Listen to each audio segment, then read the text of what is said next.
نہ اپنی گاڑی نہ ہی پروٹوکول۔ خادم اعلیٰ پنجاب شہباز شریف نے رمضان بازار چیک کرنے کا فیصلہ کیا، ویگن میں بیٹھے اور جا پہنچے قصور۔ ریلوے اسٹیشن قصور میں لگے رمضان بازار کا جائزہ لیا، بیسن اور دالیں آدھ کلو کی پیکنگ میں ہر صورت ملنے کی ہدایت کر دی، بچوں سے کیا پیار اور چینی کے 2-2 کلو کے پیکٹ تحفے میں بانٹ دیے۔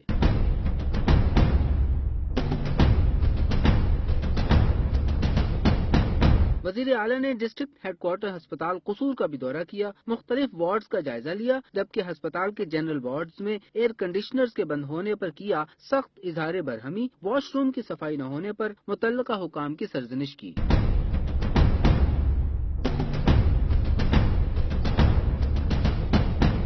قصور سے واپسی پر ہیلی کاپٹر کھیتوں میں اتارا اور پہنچ گئے اینٹوں کے بھٹے پر، جہاں 15 سالہ لڑکے اشفاق کو پایا بھٹے پر کام کرتے۔ شہباز شریف نے پوچھا کہ بھٹے پر کام کرتے ہو، پڑھتے کیوں نہیں؟ جس پر بچے نے وزیر اعلیٰ سے کہا کہ یہی بات پوچھیے میرے باپ سے۔ شہباز شریف پہنچ گئے لڑکے کے باپ کے پاس، جس نے اپنا نام بتایا چراغ دین، جس پر وزیر اعلیٰ نے برجستہ کہا کہ یہ تو چراغ تلے اندھیرا ہو گیا۔ وزیر اعلیٰ نے چراغ دین سے کہا کہ اس کے بیٹی کی پڑھائی کے تمام تر اخراجات برداشت کرے گی حکومت پنجاب۔ لیاقت انصاری، دنیا نیوز، لاہور۔